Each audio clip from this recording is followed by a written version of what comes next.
Yeah, I got you. I'm not sitting front and center. I think everyone here has already met Seb in some ways. He's been around for the last meetup and he's been at all the seasons of Dev Stuff. But I'd like to thank you, Seb, for coming up from Brisbane. It's a fair drive in this weather, but He said he came over with Melbourne. oh yeah, technically from Melbourne, yeah, true. But thank you all for coming as well. Like this is the second one, and it's good to see familiar faces and a few new ones. So hopefully we can get more new ones coming in and grow it as we go. But I'm going to hand straight over to Seb. Cool. Good to go? Yeah. Thanks for coming down and coming to this presentation. I think the timing's pretty good, right? At the end of the season of Dev. I feel like now more than ever, the Sunshine Coast has a lot of momentum behind it for growing studios and starting to create a games industry here. I think the time is really rich in opportunity, in funding, for so many reasons for indie game studios especially to exist here on the Sunshine Coast. And so yeah, I'm thrilled to be able to talk a little bit about Actuator's journey and the lessons that I've learned along the way, and try and give you guys a bit of a DIY guide for creating your own studios if you want to do that down here. And so that's what this presentation is. Being asked to come here, I have to I have to admit a bit of a sense of in some sense imposter syndrome, because I'll be honest, I've been doing it for a long time. We are not a studio that's had massive success in many ways. There are other great studios around here on the Sunshine Coast. Haven XR is one good example where they're doing the type of things that I'm going to talk about in this presentation. But at the same time, we've struggled to get where we are. We've survived for a very long time, and we've managed to keep a staff of at one point 12 people, now 6 people, employed and engaged with the process of making games for a very long time. And in some sense, the fair weather never made a good sailor. And so because we had that arduous journey, there's a lot here that I might be able to impart that will help you guys avoid the same problems that we had and get to that point for yourselves. Yeah, it's kind of hard to explain Actuator's journey without first giving a bit of mine. So I did study games initially with a focus in animation, and I went through QUD. I went down that academic route. I learned to be an artist before I learned to be an engineer or run a business. And so yeah, the process of learning there can be really good. Besides that, I also just had an interest in computer games, as you all do as well. I would drag my CRT monitor and desktop computer to my friend's place every weekend. We would play games together. It was that kind of passion for technology without even really knowing how to make games that got me to the point where many of you probably are now. And I think that's really important. And I think I see that here in the Sunshine Coast. There's a passion for that kind of technology. But the other thing that is there is a sense of that community. I'm seeing really good things happening with the University of Sunshine Coast. We're lucky in that Actuator is now getting to work with them on a number of projects as well. And so the fact that you guys also have that up-and-coming games subject inside of that university, I think is going to help a lot as well. And a lot of people are going to learn a lot about how to make games from being involved in that. And so I think most of the people here are probably past the point where you'd be employed with that. But I would definitely encourage you to engage with that university and to try and support their initiatives. I'm definitely trying to do so because I think that it shows really, really great potential. Because you learn a lot of things that from there you can build on to create computer games. So I did a lot of engaging with community earlier in my career. So I did a heap of game jams. I would game jam probably every other month. And in between all of that, I was working on projects of my own. And probably the most formative thing in my entire career was working on a student project at QUT. And yeah, the capstone project there really changed my life. And the timing was really good in some sense there too. This was a long time ago. This was when Unity 3 had just been released. The whole team actually traveled from, I was living on the Gold Coast at the time, they traveled down from Brisbane to the Gold Coast on a regular basis to engage with the process of making our game. Game jam style, where they didn't need to do it, but 3 days out of their week, while they also had busy university subjects alongside it, they committed to making that thing. And the people that I work with at uni and the relationships that I built as a part of that like game jam style culture stuck with me and even led to the people that I founded the company with. So right now, I'm seeing game jams happen here on the Sunshine Coast, the Seeds of the Dev. I even heard some conversation about continuing that and doing more game jams. You can't rely on the government to do this type of thing forever. I would say use this momentum and start to do these type of things yourself. The fact that you're all here at a game development meetup is a really powerful thing, right? This type of thing is where companies, projects and companies come from. So keep doing this type of thing, and I definitely would encourage you guys not to be like, that game jam was fun. It was great that it was funded. We have nice beds to sleep on and 3 meals a day, and we got to do yoga classes. Real game jams aren't always going to be like that, but I would encourage you to take the initiative to do these things for yourself. It can be in some person's garage with a cool idea that somebody wants to see if you can knock out in a week. I would encourage you to do those things and do more and more and more of them, because failing fast, as I'll talk about later, is a really important part of the process. So just getting together and doing that builds the relationships and it builds the skills on which you can build much bigger things in the future. That said, I don't think I could have done the stuff that I later went on to do without moving into the industry itself. It's really important to surround yourself with people who are far better than you. So that is one thing that is going to be more difficult to do here on the Sunshine Coast than for me in Brisbane, and actually for me on the Gold Coast. At the time, it was the case that a new startup had happened. I exited studying at the time at which the industry basically collapsed. So studios like Chrome, THQ, Oren, Creative Assembly, they all closed because the American funding that went into supporting those studios suddenly disappeared. And what happened was all of the opportunities I thought I would have when I was at university disappeared. Instead, new opportunities arose. So that was the time of mobile games, it was the time of the first iPhone, and I managed to get a job at a game studio called The Binary Mill, and for the first time I was exposed to really massive talent density. Like, the people there were working at such an incredibly high level. The job wasn't paid very well at all. In fact, it was really poorly paid, but I wouldn't trade it for anything because of the things that I learned there working on those projects. And more than anything at that studio, I learned that how to ship things. Just ship things. Get things out to market as quickly as you can.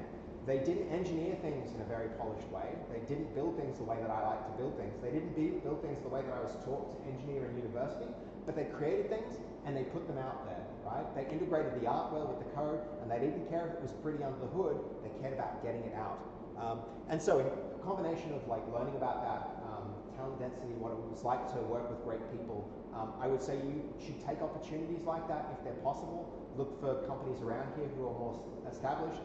Take remote work jobs if it lets you work with a team, even if you're not paid well, because as you're entering the industry, and there are some people here who I think are trying to transition into it, getting to work with talented people is an incredibly important part of the process. And so that's another reason why if you can encourage game jams and you can encourage experienced people to come along to join in those game jams, it creates a lot of learning opportunity.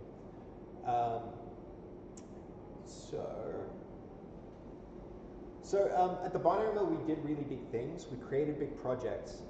And when we did that, it really didn't take long for people to take notice.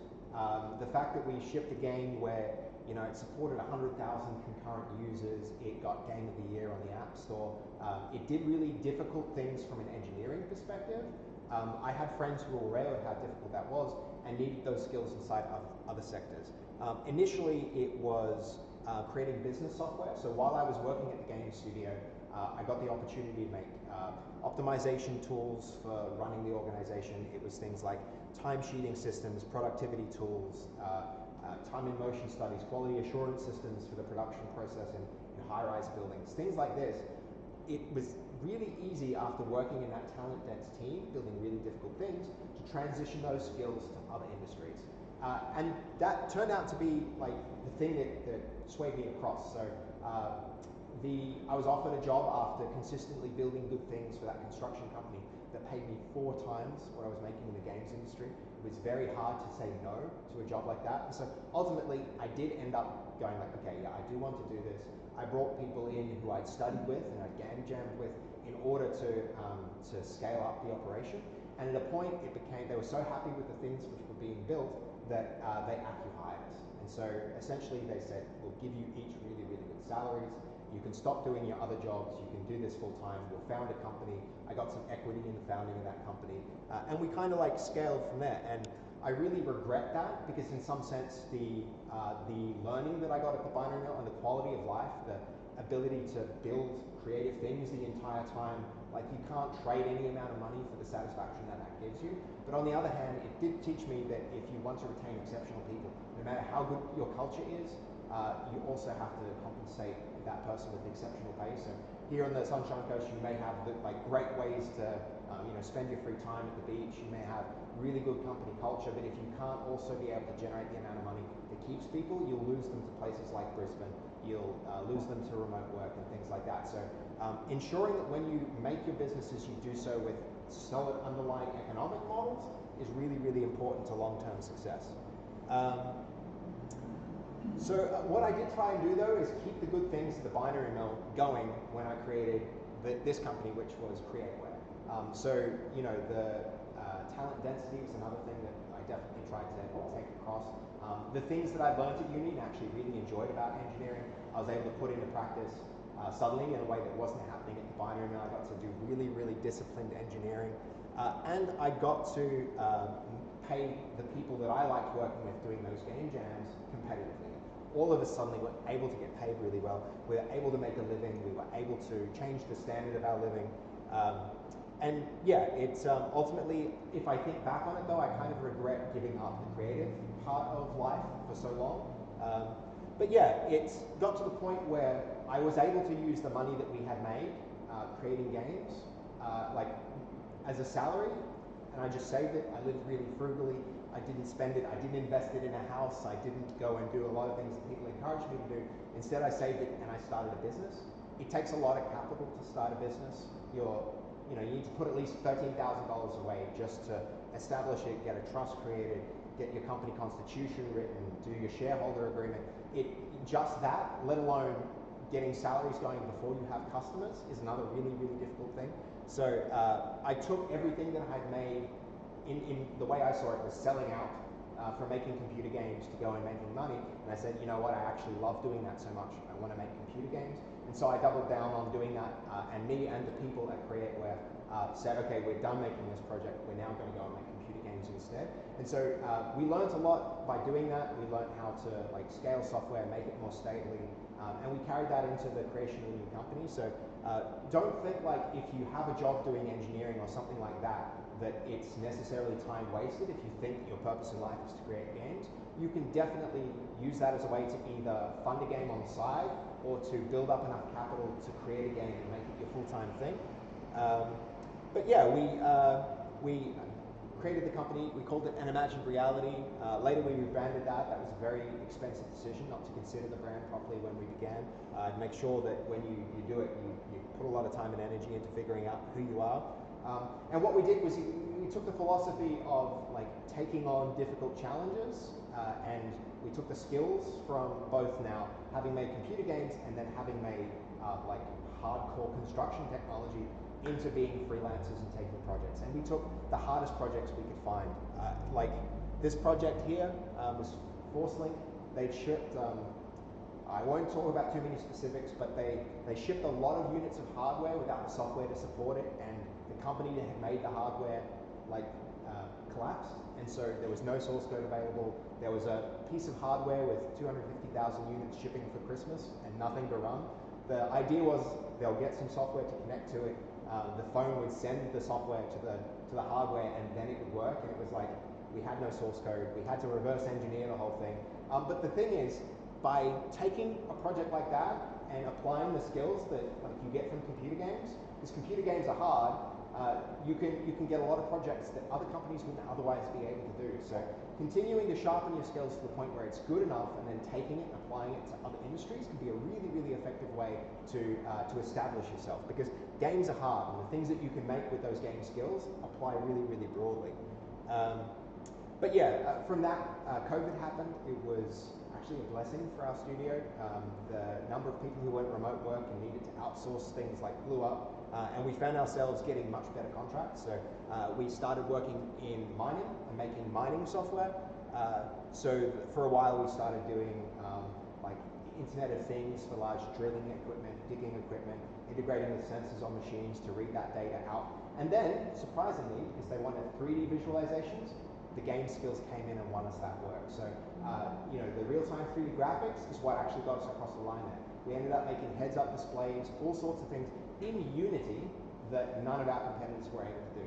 We could build things that looked good and were three-dimensional in a way that other industries couldn't. So those game skills, again, there's a lot of ways in which you can repurpose those skills in other industries to cash flow your business. And that was our objective, essentially. We were still trying to grow to make games, but we were using the cash flow from other industry work to make sure that we could make the transition to do that for real. And you know, we came to the point where we really got quite diverse with the portfolio of work that we've done. We were doing things in mining, construction, medical as well, ag tech. We worked inside of like hardware integration, software integration. We really got quite broad, and that was probably one of the like a bad thing about what we did. We were too broad with what we did. It was hard to build a brand. It was hard to focus on a specific target customer. And so I would say, like, if you guys have a unique angle, really focus on it with your business and drill into that thing. Position yourselves as the solution for a particular problem instead of going really, really broad. But yeah, we also made the rebrand into Actuator, and so we changed the studio's name. We really like lent into being that solving difficult technical problems was almost our brief for that. But yeah, we've got a really broad and diverse set of portfolio pieces for the company, and that kind of snowballs. So as you get larger and larger and larger and larger projects, don't always go for the biggest one. Start really small and build up from there. So with that came, you know, that rebrand. We moved into a new office. Yeah, as I mentioned, like get your brand right, because rebranding was really expensive for us. That's a mistake I would hope that I will never make again. Get the brand right and know exactly what you're doing before you build the business to do it. But yeah, after 6 years of doing that, essentially 6 years of making software in other sectors, we had enough of a war chest to be like, all right guys, it's time to make a game. We built a company where the culture was about computer games, and so we really actually doubled down. We took everything that we made, everything that we saved, and we went to Screen Queensland with a proposal for a project which was on point. And yeah, we made it happen. For the first time in 6 years, we were able to stop all of the other work and focus entirely on making this project. If it wasn't for Screen Queensland and the money that they made available to the project, it would absolutely not have been possible. I was saying earlier, right now, Australia is one of the best, in terms of government funding, the best funded countries in the entire world, and Queensland is currently the best funded state of all of the states. So now is one of the best times in Australia's history, if not the history of anywhere, to be making computer games.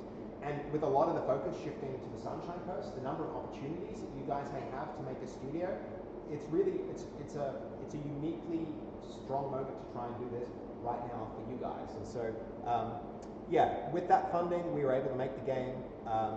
We knew that we needed to keep the scope really small, so we focused on something we thought we could nail out fairly quickly. We took everything that we learned from the binary mill and said, like, the binary mill got on the ground floor when mobile was taking off. We thought virtual reality was going to have to take off in that same way. So we tried to create a virtual reality product to capitalize on the rise of that new platform. And we scaled up. We hired like audio artists, we hired new art, like 3D artists, we hired new programmers. We really scaled to commit to making the project, especially with the funding. And we also hired a PR agency in order to get the word about the game out there. So the brand of the project matured a fair bit. I don't know how we're going for time, so maybe I'll play the trailer at the end if I haven't gone too long. And I think many of you may have already seen the trailer for the game already, so I'll skip past that. But yeah, the brand matured and we got to the point where we could take it to market. And yeah, with the early access of the version of the game now ready, we started to take it out and advertise it. So we went to GDC, PAX, Gamescom, the Queensland Games Festival. We tried to get this thing out in front of as many people as we could in as many ways as we possibly could. And we still have a very long way to go to get the game to where we wanted it to be. We still want, you know, it's still in early access. We still want a certain number of wish lists on Steam before we can go live with it. We still want a certain number of sales on Meta before we're able to really like call the game done. But you know, the marketing effort, it's a big part of the process. If we started to get reviews, we started to get people playing the game. A positive reception is a really important thing. You have to build a community and engage with people about your project. But yeah, you'll probably notice a recurring theme here, and that's the marketing of the game. Let's see. I think we've got some internet issues, so I'm going to skip some slides.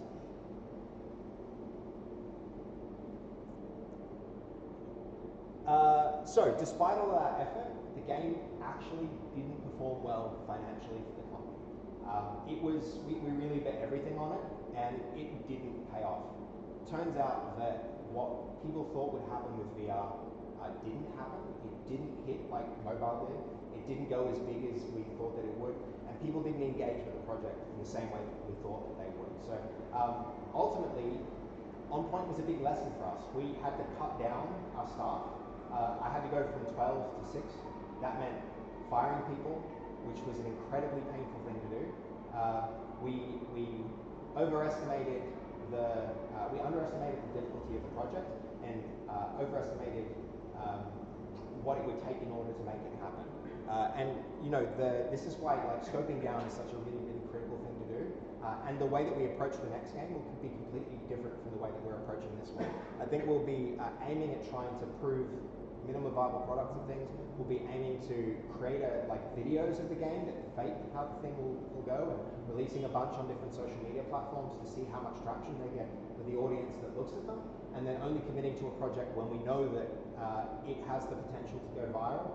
So things like that you really need to engineer into your process. And often it's important not to build a game that you think that you will want to play, but you need to make sure you're making the game that your audience will want to play, and you also need to understand that you need a direct connection with that audience in order to successfully sell your product. And so that really needs to be a thing that you begin with. You can't do that halfway through, you can't do that at the end.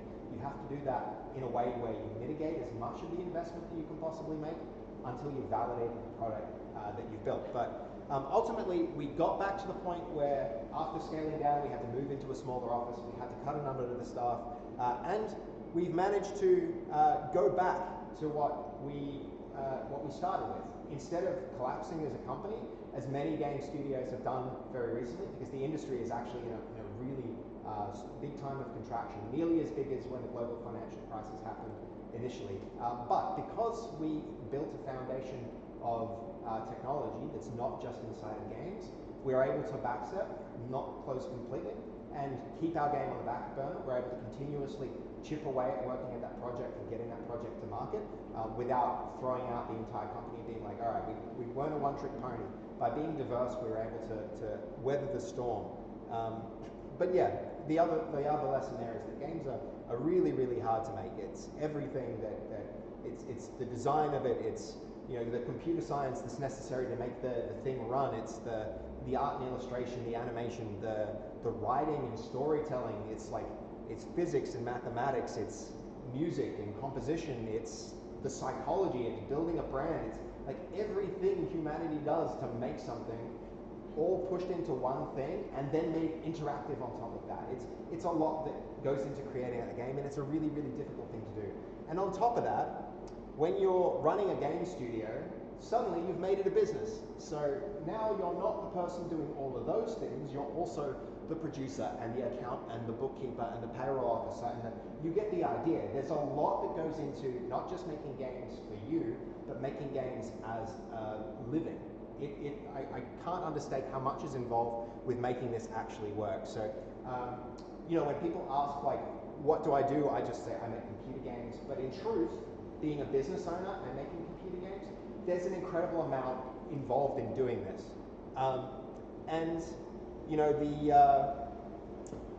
Let's see. On top of that, more difficult than making the game itself is selling the game. Selling the game is harder than making the game. You now need to be everywhere. community. You need eyes on your product everywhere all the time. You have to be on YouTube and Meta and Twitter and TikTok, and like you have to have your Steam page and your Meta page. You have to be omnipresent, and you don't have the budget for a marketing person, right? We hired a PR agency. We saw immeasurable return on investment for the amount that we put into making that happen, right? The only things that have worked have been the efforts of the team contributing to the promotion of the game. So I don't want to understate how difficult this is to do. And so you have to be creative on how to do that, right? I've recently been streaming, and shameless plug for my Twitch stream if you guys want to go and have a look. This is even being streamed live to my Twitch audience right now. Because the more opportunities you can get to put your thing in front of people, the more success that you'll have. And surprisingly, streaming about game development on Twitch full stop has done more for the game sales than spending tens of thousands of dollars on a PR agency. That's a mind-blowing thing. And so you have to consider that in addition to making a game, if you're going to be an indie, you have to be able to promote the product on top of that. And you can't succeed without this. You can't count on it to go viral, because the odds of it doing so, you never put money on those odds. So you really need to be proactive in the process of creating a product and taking it to market. So it's really hard. Some stats for you: 90% of game startups fail in their first year, 90% of game startups fail full stop. 20% of those in the first year that they operate. Less than 10% of games, like game studios, achieve sustained success. So that means like existing for 8 years. There's a very, very small fraction of game studios that actually, once they survive that, the infant mortality of games businesses, the long-term business survival rate is very, very low. Some stats from Steam: 77% of game studios that release games on Steam grossed less than $10,000, and 75% of indie studios that put something up on Steam, 75% never put up a second product. It's very, very hard to be a game studio and to survive. And it's getting worse. Last year, there was nearly 20,000 games released just on Steam. One other staggering statistic is that most players who were purchasing and playing games on Steam were actually playing games that were older than 3 years. And so new games aren't getting the same traction as old games are. It's really, really hard to stand out in a crowd. And things like AI technologies are making it even more difficult, because the bar of entry is getting so low that making a game is easier and easier and easier, and the quality of games is going down. So yeah, it's really difficult. It's really, really difficult to stand out and to be heard when you have a good game.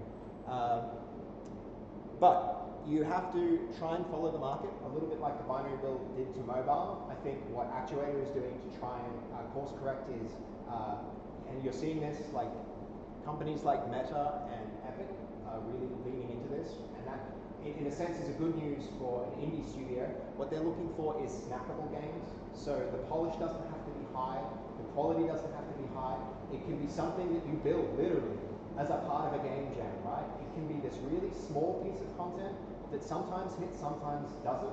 You have to be tuned into what, especially children these days want. They want something where they can jump into it and they can jump out of it. They want really, really small bits of content, which is good news. We are now repurposing OnPoint for those different platforms. There are good opportunities out there today. We're in the process of, it's a public request for proposal for Meta right now. You can go in there. I think it's called their Accelerate program, and they'll fund games over $65,000 in budget. You can go and anybody can put their proposal in. You just make a pitch deck and you put it forward. And I think that's one of the best places to get funding for games right now. And Epic has its UEFN. We're trying to repurpose a lot of the games, like the mini games inside of OnPoint, into UEFN because we know content creators now through the streaming avenue who are interested in having their brand representation and using their creative codes. So, don't necessarily, I wouldn't say go and try and make something big if you're wanting to get started now. Try and make something small if you can, because those things have better odds and the market is really favoring those.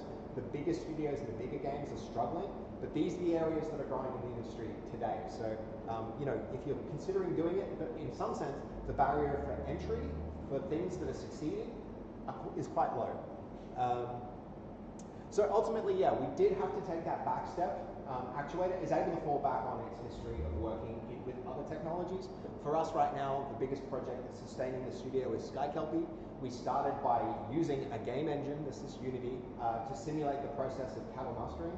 That's what they're doing, is they're not the first company to ever do cattle mustering. They're not the first people to do cattle mustering. They're the first company to commercialize it as a solution for agriculture. They're setting it like 500,000 head of cattle now mustered using drones that are piloted.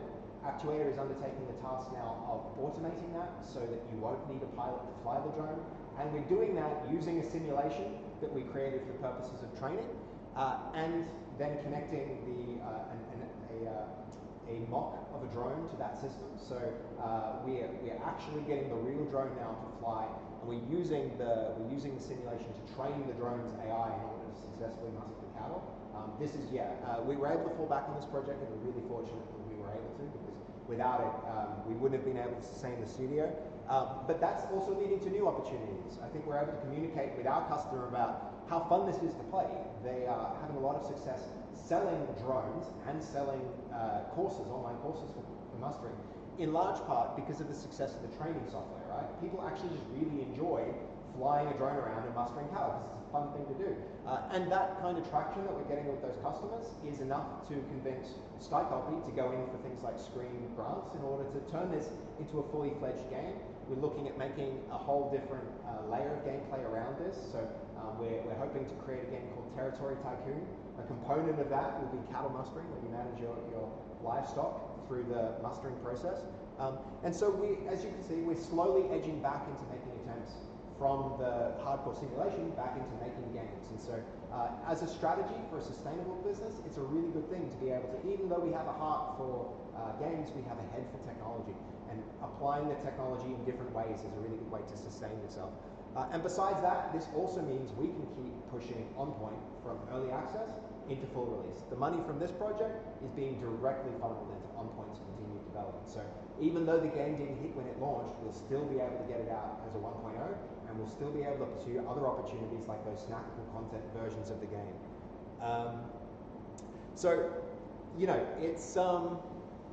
It's a difficult thing to do. So like, why would you do it if it's so hard? And honestly, you have to do it because you love it, and it really helps if you're a bit obsessed with it.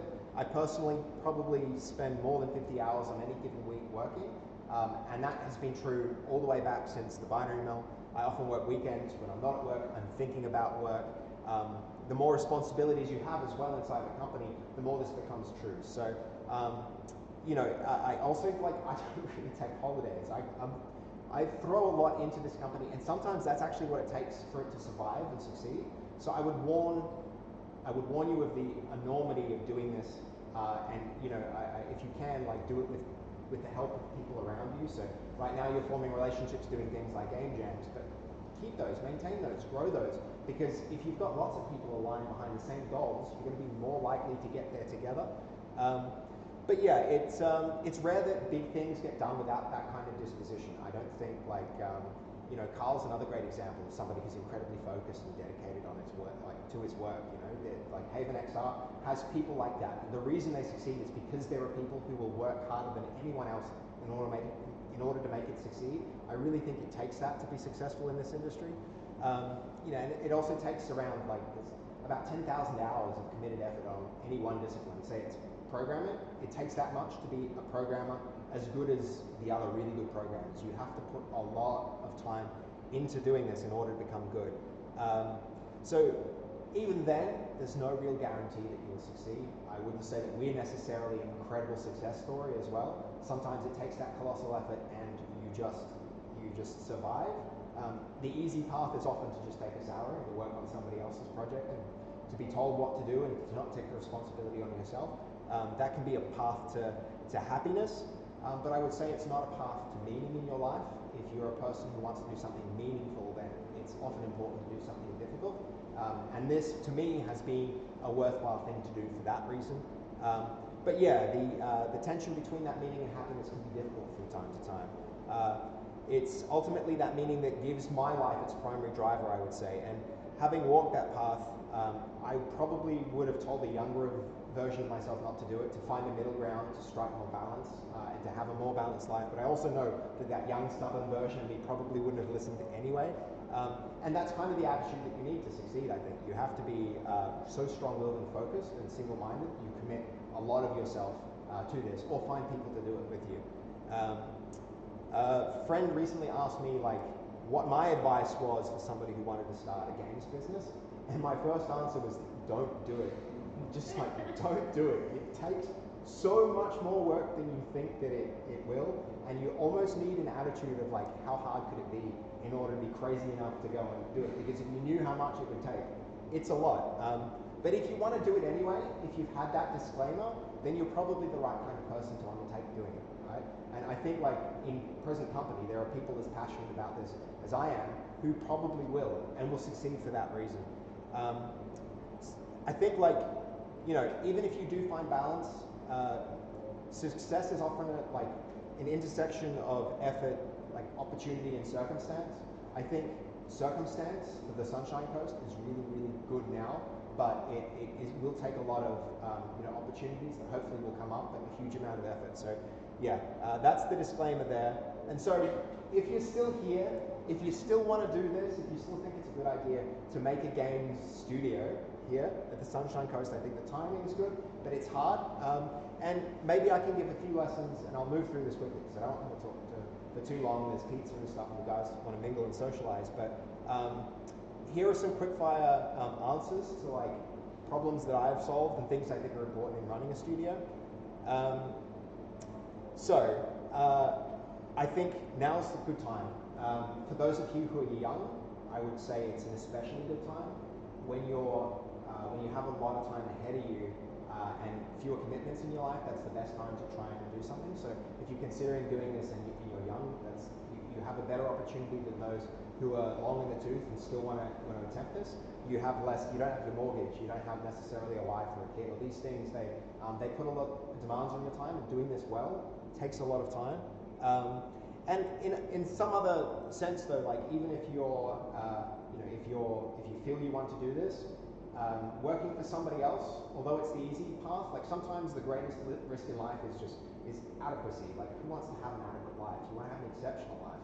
And so, as hard as it is, I think you can do exceptional things through these great efforts. Now is a better time than ever. Like I said, it's the best funded state, one of the best funded countries in the whole world. If you can get one of those opportunities, it can really kickstart this whole thing for a studio and mitigates a lot of the financial risks that you would otherwise have. When I started my company, there weren't any incentives, there weren't any government support things available. So the timing is really good. There are also organizations like IGEA that exist now that didn't exist back then. The $13,000 that I said about like establishing contracts for the company, I think you can get a lot of those now through IGEA with a $500 per year membership, and they'll give you contract templates. They'll give you like a lot of the stuff that you need to get started, and they're really actually very approachable and accessible people who are here for you. It's a whole organization just there to help you through that process that didn't exist when I got started. So it is harder, but if you succeed, the other thing is the success is yours. In some sense, if you build something great for somebody else, like I did at the binary mill, we built great things, but I built them for somebody else. They weren't like they were my things when I was working on them, but after that, they were somebody else's success. And so if you want to do this for yourself, the limits to how successful you can be are great. You might not succeed, but if you do, there's this, one in 50 studios goes like really big, and you could be that one, right? And if not, you can still at least do something creative you care about. I think it's really important too, with that in mind, to define your success before you get going. If you define your success in terms of money, you're very likely to come up unsatisfied with the results. I think you have to go like, what I want to do is create something like beautiful, or I want to make people happy through the thing that I build, or I want to experiment with the world's best, like the bleeding edge of technology. Have some purpose that lets you define that success differently. For us, we still get to spend about half of our time at Actuator working on computer games, and that's what I consider success. Even if we're not necessarily making a lot of money, the fact that we get to do this thing that we care that much about, that's success in its own way. And I think that's going to be a different thing for every person. Everybody will have their own different purpose, but it's, I think it's important to understand for yourself at the start what it means to be successful, because otherwise you won't know if you got there. And I would also say start with a business plan. A lot of people, they go into this thing just like, I have this great product, I have this great idea. Start with a plan that says how you're going to get there, and then do your best to stick to that. A lot of people do this blind, and it's the hard path. It's the harder way of an already very difficult thing. And also having that why, having that purpose is the most important thing that you can do, not just for yourself, but to unify a team of people together. Most people know what they do. Even fewer people know how they do it, like the engineers or the artists or the sound designers, they know how they do it, but an even fewer group of people know why they do something, right? There are very many companies where like the CEO might not even know why the company is doing what it's doing. I think what it takes to be truly successful is a very clear why and very clear articulation of that to the entire team. That's how you rally people behind a purpose, behind a cause. Without that why, sometimes you don't even understand why you succeed. You don't necessarily have the same purpose that you otherwise would. So yeah, you really need to like live it. You need to make it your brand. Ultimately too, this affects your product and it affects your customer. People don't really buy what you do. So often they buy why you do it, and the fact that you believe just like proves that you believe in that thing. That like the fact that you did it just proves that you believe in that thing. And having that purpose, I think it creates better products, especially when we're talking about computer games. So a few times I've said like try and do this with a team. I would say you can move fast if you do something alone, but if you really want to go a long way, you need to go together, get a big group of people and make sure that they're aligned behind that goal, because you're going to be so much more likely to get there. Games are very rarely a sprint, they're often a marathon, and making sure that you have a group of people who are aligned behind the same goals, it counts for a lot. Also find people who share those goals, and also try and find things like mentors. I have a mentor in the boss that I had at the binary that I still speak to frequently today. So yeah, don't feel bad to lean on the support of others in order to get through it, because it's a difficult journey, and having that support means a lot. Do it right from the start. So things like incorporate a company, make sure that you get registered with ASIC, get your shareholder agreements in place, set up trust accounts, do things like have company bank accounts, use Xero or some other accounting tool from day one. If you ever want to have an exit with your company, for instance, the things that happen at the beginning are sometimes the most important things. And if you have a tool like that in place, you can capture them. You're going to wind up being an accountant, and so you need the best tools for that type of thing. It's a bit expensive, and you balk at it at first, but it really, really pays off to do that. Have really good contracts. So your employment contracts, part-time, full-time contracts, figure out how to work with people.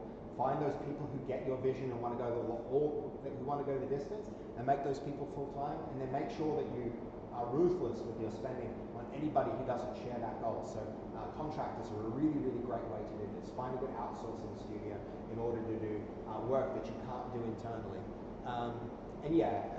I already mentioned the IGEA packs, but I'll circle back to that. That's a very, very powerful resource if you want to do that. So you also need a good leader. I think that's a really important part of this puzzle. If you're going to get those people and unify them behind some large objective, you have to have strong leadership. You have to have a person who has that clear direction and communicates it and aligns people behind it.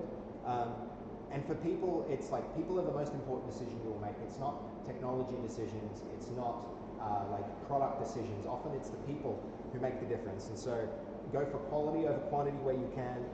And if you find a great person, do everything you can to keep that person engaged. So I'm talking about like paying them better than anybody else will, and then making them also love their job so much that you can lock that person down.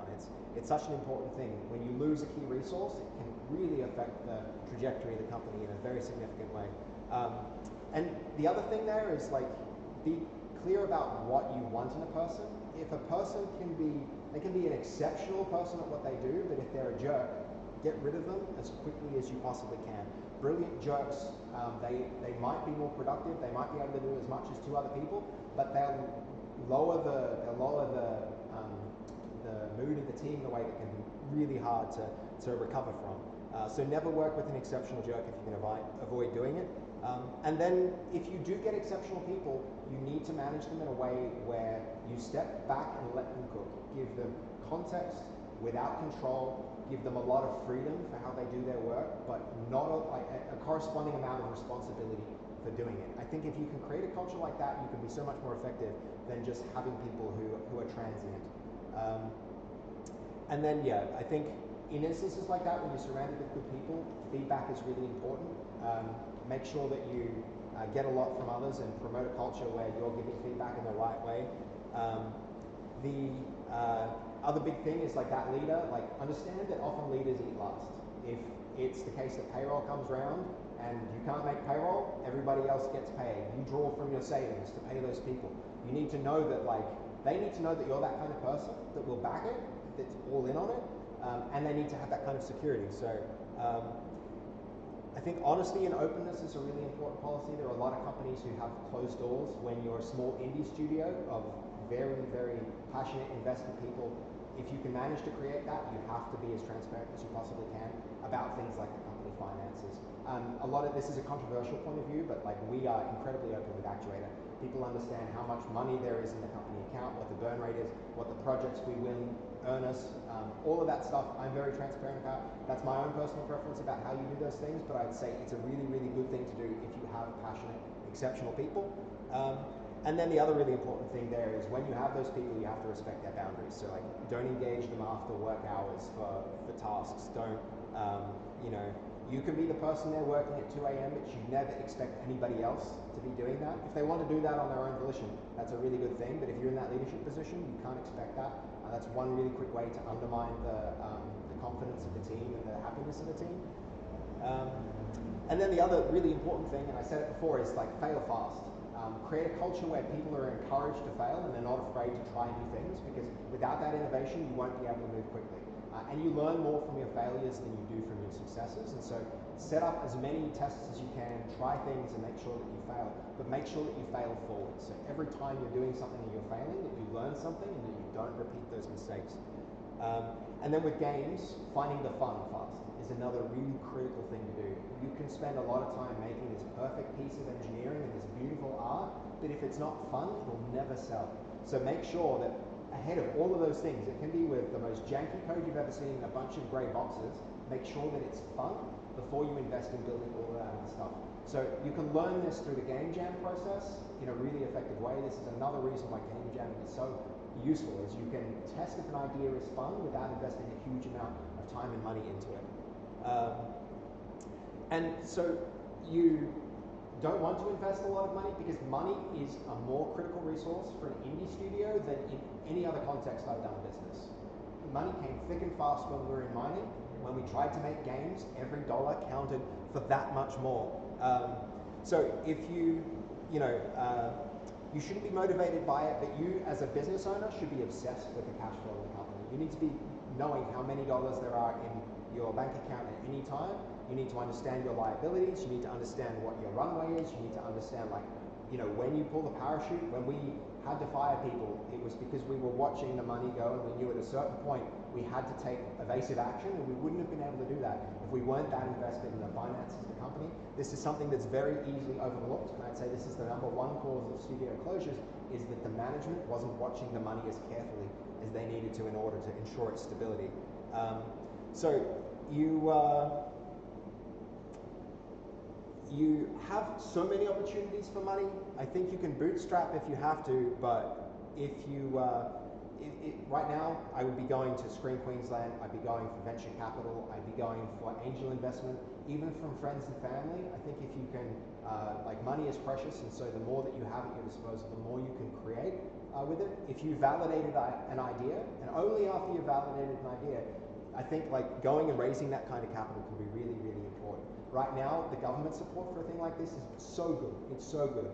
You don't understand how good it is now. From my perspective, as having tried to do it way back when there was no support, it's really great timing to be trying to do these type of things and trying to get businesses like this off the ground. So, if you can't get funding, you can cash flow your business in other ways, like Actuator did. You can find work in adjacent industries and get money in like that. That's another really, really good approach.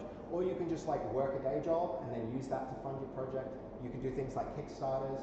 There's so many different ways in which you can fund a thing, but you need to know that making your game, even when you try and scope it down, it will be more expensive and more time consuming. and especially more expensive than you think that it will. So getting funds sorted out before you really need them is a really critical part of being successful with the product. Planning is it's like a massive thing to get right. The role of a producer is maybe the most important role in a games team. When it's just you doing stuff, planning is important. When it's a team of people doing stuff, it's even more important. So this means like you have to like dream big, but really aim small with what you're trying to do. Because if you aim small, you'll miss small. So be very clear about what you're doing and how you're going to get there. And be so aware of scope creep. The number one thing that will cause your game not to get done is because the scope gets bigger and bigger and bigger. You have to have somebody guarding the gate of what features get let in. Really, really be ruthless with cutting features. A product is not done when there's nothing left to add, but often when there's nothing left to remove. And the essence of strategy in your product design is what you don't decide not to do. Is often so much more important than you decide what you're actually going to do. There's also Hofstadter's law that says like it will take longer than you expect even when you account for Hofstadter's law. It's this circular thing where it's always just going to be bigger than you think that it is. So yeah, make sure that you get your team and estimate things together.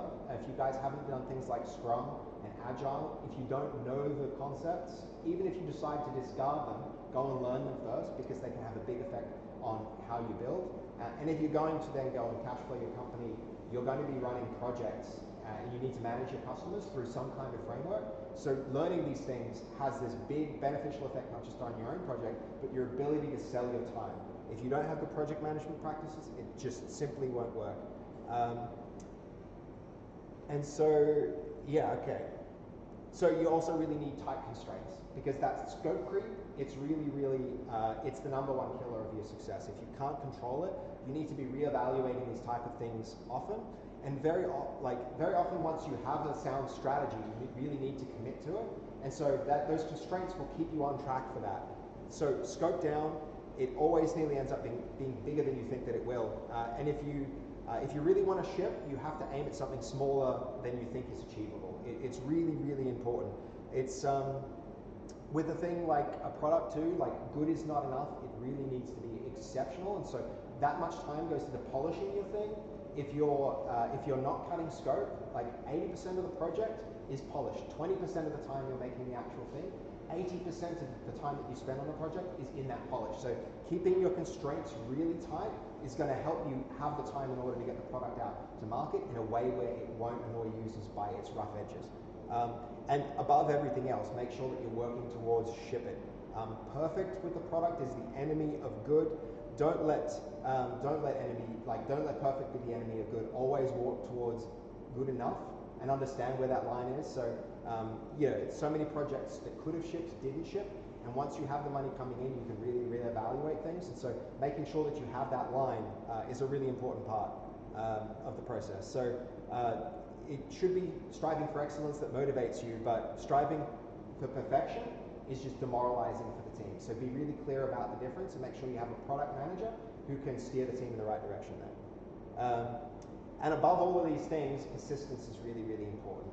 Having that strong why will help the team align and move towards things. But everything can be taken from man but one thing. The last of the human freedoms is to choose its attitude towards any given set of circumstances and to choose one's own way with persistence at this thing. If you have that strong why,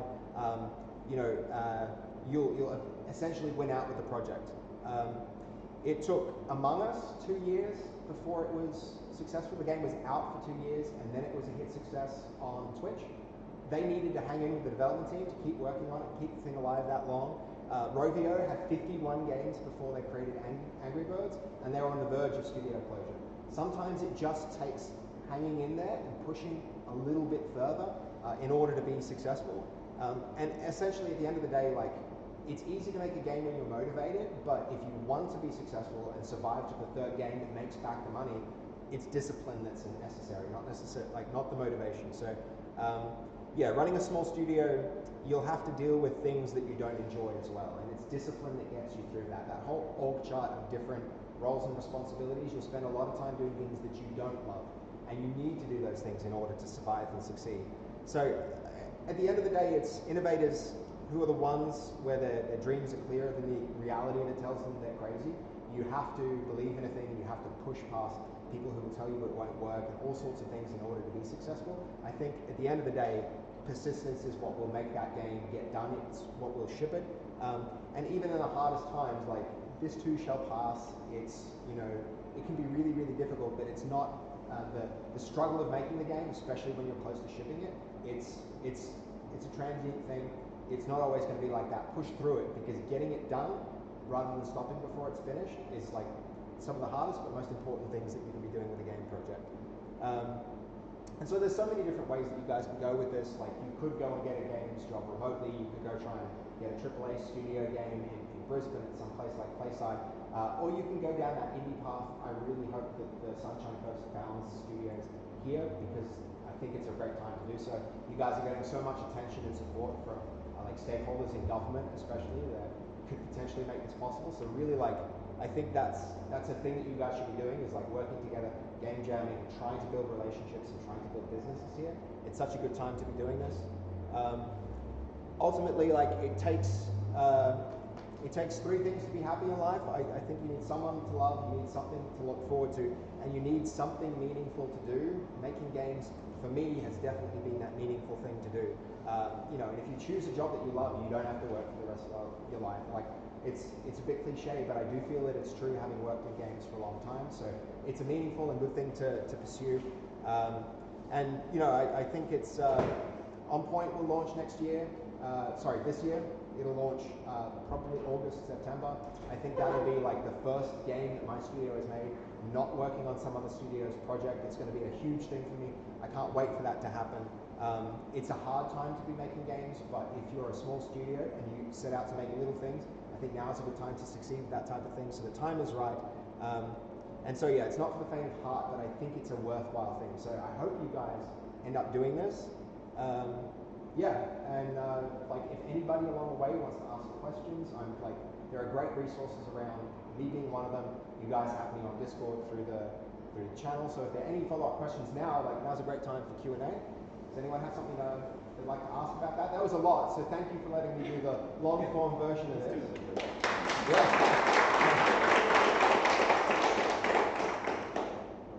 Softball follow-up question. Please. Back to that second slide. Did you ever play F-Zero from the racing game? Yeah. Okay, there was something in there. The game felt a lot like F-Zero. I'm glad we had this conversation. It was like a true spiritual successor. It was not. So Slipstream had a very different mechanic from, let's see, where was it? Look, I never played it, but I would if I had access. Where Slipstream was different is when you rode, there were like pickups like Mario Kart with 3 different elements. And it was like earth, fire, and water. And so when you picked it up, you lay a trail, and then like scissors, paper, rock, you would ride on the trail of the person in front of you to get a speed boost. So strategy racing? It was a strategy racing. Yeah. That was enough time for everybody else to come up with real questions. Yeah. When you were getting contract jobs for things like the mines and stuff, where did you come across these jobs? Was it just by chance, or was there? So we currently split the rent for an office at the precinct in Fortitude Valley with an industrial design firm. They got the lead where they were going to redesign the heads-up display for that piece of hardware and software. And so they brought us along to the meeting to say, would you like to make the software what it is, so that the two businesses could have a complete package. Ultimately, they didn't redo the hardware, but they liked our pitch for the software so much that we ended up getting that job. And so it was being in an incubator space that made the difference there.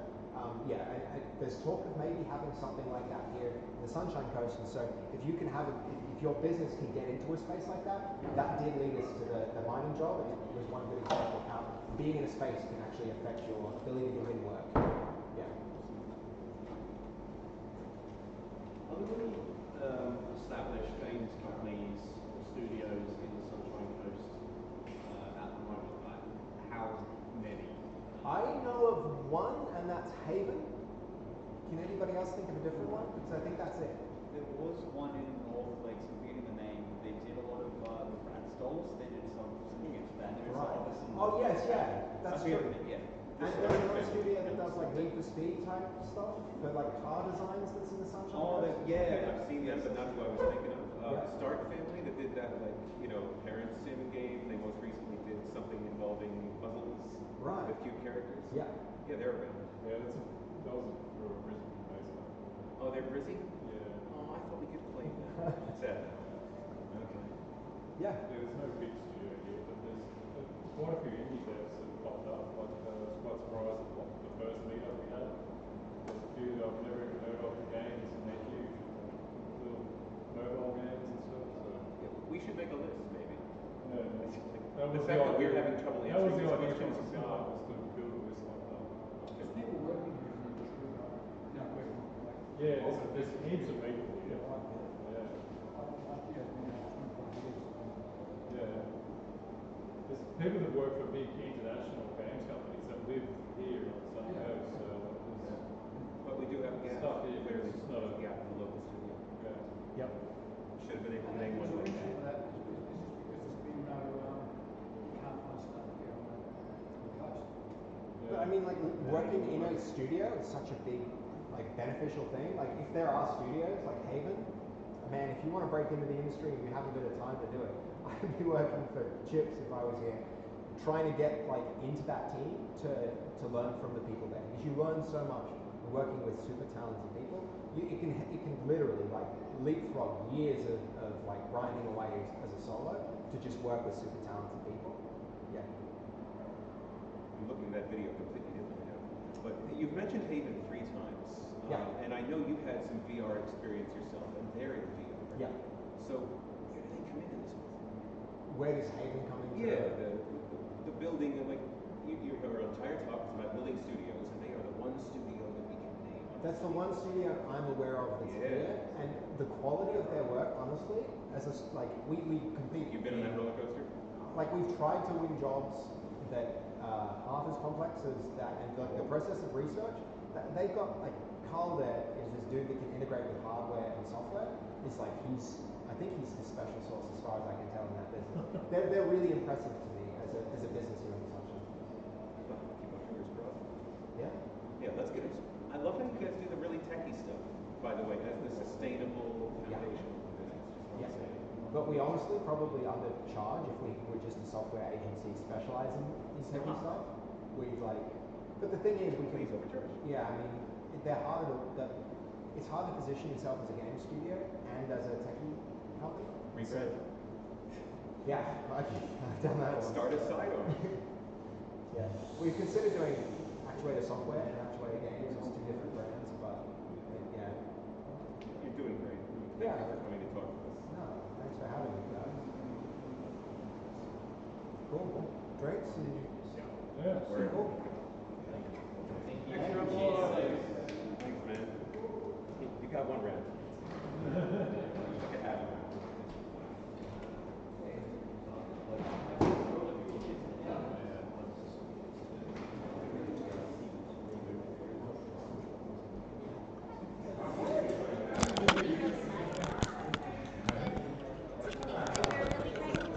Oh, good.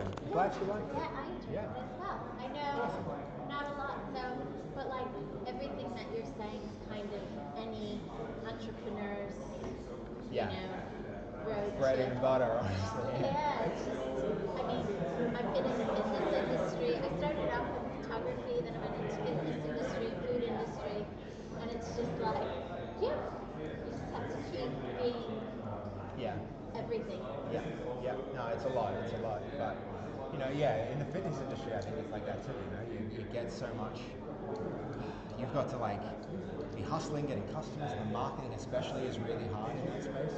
You've got to compete with so many other businesses. It's easy to get a business like that running, but hard to make it super successful. To stay, yeah, keep it.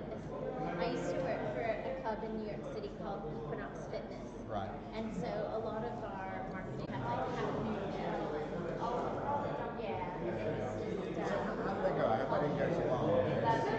He asked for it to be fairly long. Oh, did he? Toward the end, I was like, oh, this is too long. Oh no, it's fantastic. It was so great. I think everybody appreciated the information. Yeah. I hope that none of it was too like obvious too. Sometimes you're like, is this too obvious? I think a lot of times you touch touched on in your journey and like the things that brought to light. I think a lot of them are so valuable. Like you see it every day. And people, like Elena, she's transitioning from her current career to come into the games industry. Yeah, what's her last name? I can't remember. I meet a lot of people. Fair enough.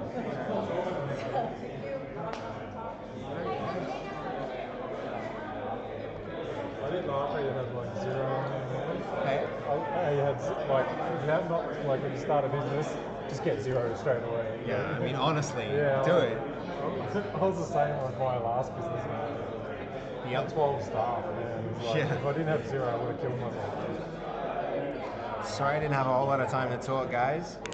I'm glad so many of you jumped on to We're have a still long. on, Yeah. Come, this is Chris. We're gonna have Chris on for a dev interview. Hold on, let's see if we can. Hey, how's it going? How's it going? Who we got? Fizz. We've got Goldie, of course. Nacho. Good presentation through. I was so worried it'd be completely trash. Let's see. You guys have said so much and I missed it all. I'm so sorry I didn't see all your messages. I'm really good, Stray. I'm really good. You liked it, Goldie? It's like completely jank. I know that the light's terrible, the audio's terrible. I was like, you know what? I'm just gonna hit go live anyway. I may as well catch it, and then it'll sit there, and then I won't have to like record it or do any of that other stuff. But yeah, thank you for coming along, guys. I really appreciate it. I don't think I'm going to stay around and like hang around. I'm going to end the stream there. It's going to be a really short one, but that was still about a whole damn hour. So, Was it an hour? I mean, no, not Oh, quite. the It was stream. closer to 45 minutes. It's probably 15 minutes. So yeah, close to what you said, I think. Yeah. Awesome. Well done. Cool. Thanks for tuning in. Yeah, so this is Chris. I want to have him on for a game dev. Do you have a website yet? Yeah, Rogue Entity. Can I, hold on guys, I'm gonna just,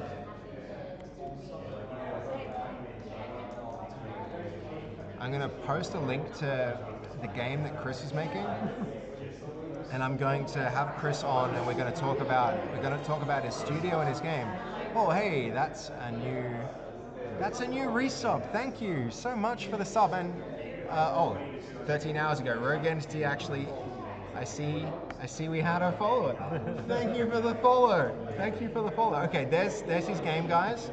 Check his game out. Because we're going to, I'm going to be interviewing him about that if he's happy to come along some other time. Yeah. Chris, are you one of those gigantic statues of the Easter Island? Statues of the Easter Island? It must be because of the light right now with the...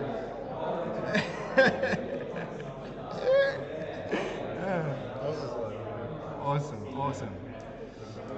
Hey, thank you for the resub, Julo. I really appreciate it, man. And thank you guys for bearing with me with the terrible audio and the terrible light. I hope you guys enjoyed it. It's funny, there's more viewers online than there are in person. So I really appreciate you guys tuning in. I'm gonna find somebody to raid now and send you guys off on your way. Let's see.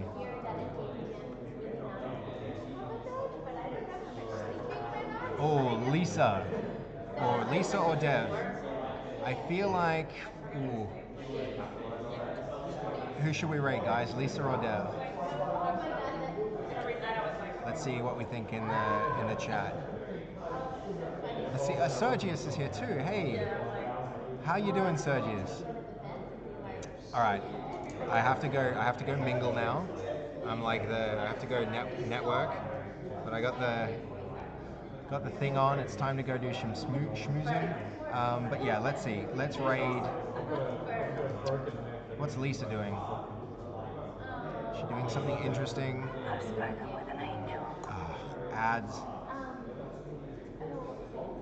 Sorry, guys. Dev is on? Yeah, Dev. Raid Dev. Oh, we were talking about creating social accounts. Dev. So I was thinking like if we do like an Instagram account. Dev a leak. Or some with the identities, that's You think Lisa goalie? I've already just typed Dev, so we're gonna do that. We're gonna raid Dev. Oh no. Can't make my mind up. Lisa. I'm so annoyed by the ad. I want to see what she's doing, so I send you guys somewhere fun. Lisa is playing Expedition 33. Okay, hold on. I need to just skip this damn ad. Oh, I didn't even change the stream name. I'm sorry, guys. I'll have to go and retrospectively fix this up.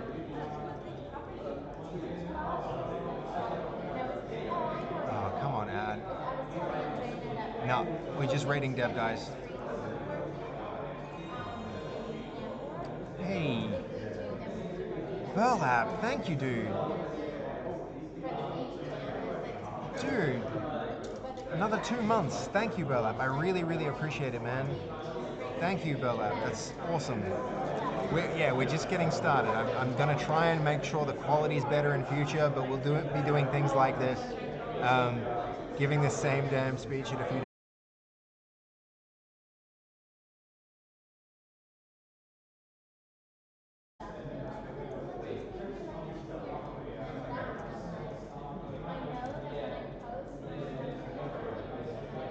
Okay, there we go, guys. We're going to Dev. Thank you for tuning in. Have a great night, guys. And thank you so much for the subs. Really appreciate it. Really appreciate it, Burlap. All right, here we go. The button's gone.